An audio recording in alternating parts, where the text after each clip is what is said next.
I'm what the deaf, nonverbal audio classify as hard-hearing, HH. Because I can communicate with hearing person without resorting sign languages or notes. I met my boyfriend, Alan, who is deaf about a year ago. I was the only person he could communicate at work with ASL, even though I only could sign basic words.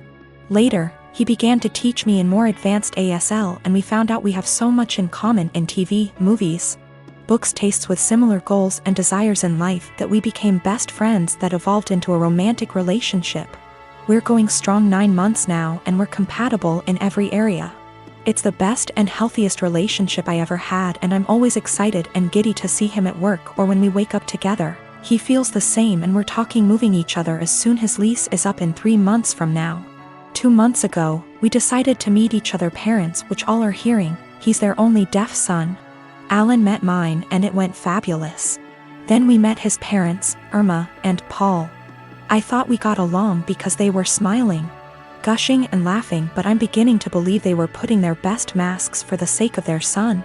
One time on a family's birthday parties, Irma said in front of the ladies with me next to her, "It's so impressive you can talk with that speech impediment.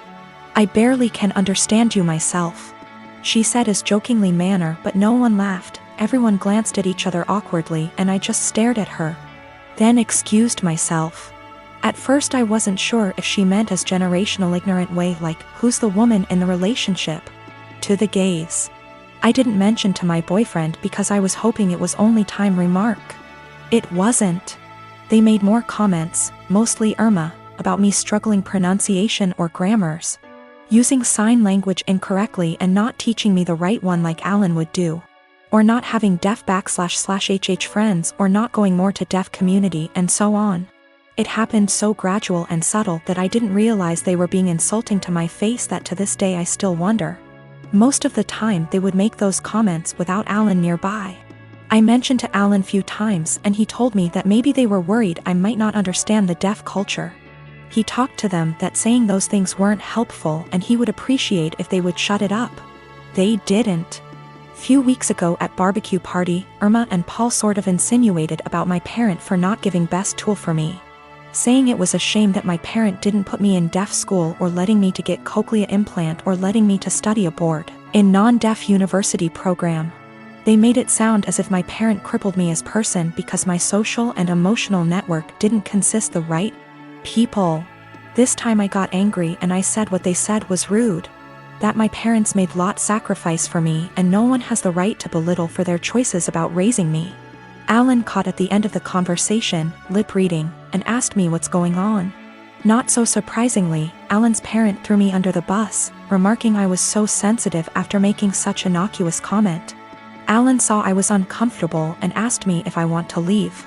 I said yes, and we left. When we got home he asked me what they said to me. I didn't want to say what his parent told me because it was so ugly to talk about it, but I told him anyway, and he got upset for me. He FaceTimed them and said they shouldn't said that. He told them they crossed the line. They pretended they didn't know what I was talking about, that perhaps I misunderstood, considering I'm hard-hearing, which upset Alan even more. They ended arguing for a few minutes before Alan hung up. Since then, Alan has become desolate and needy. He apologized to me hundreds of times for not believing me what I said before. I told them that he has nothing to apologize because I wasn't sure if they were being snide toward me until now, and I'm not going to blame Alan for what his parents said to me. He told me he's thinking reducing contact with them, but I told Alan it wasn't necessary. He can do whatever he wants with his parent, but that I rather would not go to any of his family gathering or go his parents. He assured he would never force me or put me in that situation ever again. We're closer together than we were, but he's still sad and he no longer goes to his family gatherings or his parents. I find him staring at nothing in particular for long minutes and his eyes, which used to sparkle, are now dim. I want to cheer him up, but I'm not so sure how to in first place. I just don't know what to do, and I don't understand why his parents are so rude toward me because I'm not completely deaf considering they aren't one. My husband Nick was married to his first wife Vanessa for 5 years and they had 2 amazing kids, Luke and Lila. Sadly, Vanessa died in an accident 11 years ago when the kids were very young.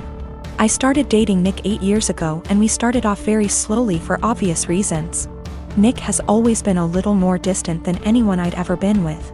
But he and the kids lost Vanessa so young that I understood it. After 3 years of dating, Nick asked me to marry him and I moved in. I've always had a really great relationship with Luke and Lila and they were happy for me to marry their dad. I had wanted an actual wedding, nothing big. But Nick really didn't want one, so we got married at the courthouse with just Luke and Lila present. We had a really fast engagement, but it worked for all of us. I have loved being Luke and Lila's stepmom and officially adopted them after I found out I was pregnant with our son, Casey. The kids have been so great with Casey and help out so much. Nick was wonderful during the pregnancy and had always been a really loving dad and husband. But Nick has been pulling away a lot the last few months. He's been even more distant than usual and working late nights and going away with friends almost every weekend. I've tried talking to him, but he's been impatient with both me and the kids. I found out I was pregnant in June and am now 21 weeks pregnant with a girl. The kids are excited to have a little sister, but Nick just seems so indifferent to everything and everyone. He's been missing soccer games, Lila's birthday, doctor's appointments, etc. Casey is too young to notice, but Luke and Lila are so hurt by their dad's absence. These kids are so good and they lost their mom so young, and I'm infuriated that Nick is ignoring the kids like this.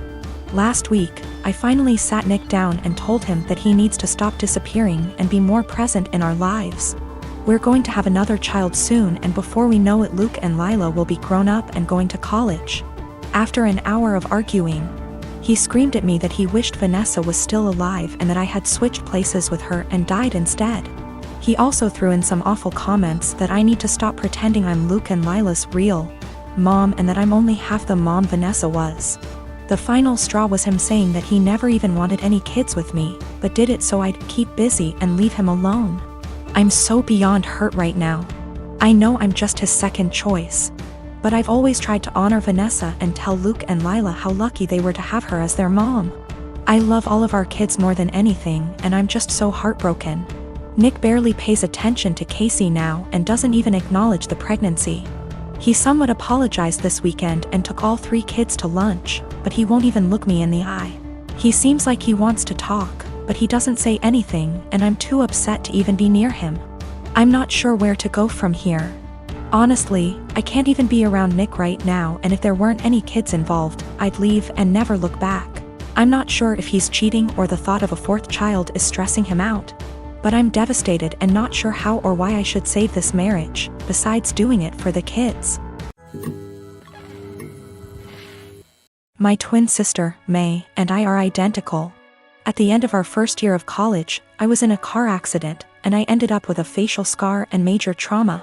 I started seeing a therapist because of the nightmares and the fact that I was panicking any time I got into a car. That led to me realizing there were some deeper issues, which we worked on. As part of that work, I got a physical. Started working with a dietitian to fix my diet and the smorgasbord of vitamin deficiencies it caused. I started working out, strength training 3 days and sprints or hit on 3 with our older sis. By the end of our first year of college, we had each gained about 30 pounds. By the end of the next year, I had lost half of it, but I was smaller at 134 pounds than my previous 120 because of the muscle mass. And that's been my size for the past half-decade. I found a new beautician, and she gave me long layers to make my natural curls be curls instead of waves of frizz. I always wanted, but that my old one said would look bad and refused. I stopped bleaching it and let it go its natural dark blonde / light brown. I stopped spray tanning. Again, that's been my look for the past 5 years. I live in a rural area, and the internet isn't great. Things like FaceTime just aren't options, and I can't post a lot of pics on social media / see of it. This is relevant because a big issue is that May didn't see me over the quarantine. We talked on the phone a couple times a week, but it mostly revolved around her wedding planning. She got engaged before the Rona put us on lockdown. I wasn't her mo, so mostly I was being told decisions, not involved in the process. When it came to the bridesmaids' dresses, May sent our sister, Sil, and me a link and told us to get it in our size. Same with hair and makeup, but we had to arrange for a beautician because May's wouldn't do more than 4. And she wanted her friends at the appointment with her. Except she didn't do a bachelorette party with us, she did with her friends, or rehearsal dinner. So May didn't see any of us until the start of the wedding. She was livid. Apparently, she thought we would have stopped working out because of the Rona, even though we did it at home. Or that we would have stopped when she announced her engagement, so we didn't upstage her. She was mad because I didn't try to hide my scar and didn't tan, thought it would be implied. She made several snide remarks before throwing a drunk temper tantrum at the reception, basically accusing the three of us. But me ESP of trying to upstage her. I don't have that excuse B//C. I was a DD so sober, but I, quite famously, have a low tolerance for angry or crying drunks. I told her, if you're so insecure, you should have got off your ass instead of expecting us to lay on ours to make yours look better. It only got worse. Our family is on my side B//C. I didn't start it or do anything. But his family and her friends are giving me shit. My wife and I, both mid-30s, have been happily married for 9 years. We don't have any kids and don't want kids. We had the what if talk before getting married. She told me she would want to have an abortion if she ever got pregnant. Yesterday my wife told me she's 9 weeks pregnant. She's on the pill, but accidents happen. She said she wants to carry to term and give the baby up for adoption. Naturally, I was surprised by the news and her change of mind. I asked her if she considered getting an abortion. She said she had, but she doesn't want to because she feels a bond to the fetus. She told me she has been researching adoption and learned that the local adoption agencies only accept birth mothers who are okay with having an open adoption. I told her I wasn't really comfortable with this and asked her if she would have an abortion. She started crying and spent the night at her sister's place. She won't answer my phone calls. I'm uncomfortable with this for a few reasons. I was adopted at birth and my adoptive parents weren't the best. I know this isn't the case for everyone who was adopted, but I can't help but have a negative view about it. A few years ago I tried to find my biological parents to learn my medical history, but I couldn't. I was sore about it for a little while, but it doesn't bother me anymore. My wife is aware of these points. I just don't want to pass on my genes because they're essentially a mystery to me. I also don't like kids. My wife said she actually would prefer to keep the baby, but she knows I wouldn't want to. So she said having an open adoption sounded like a reasonable compromise.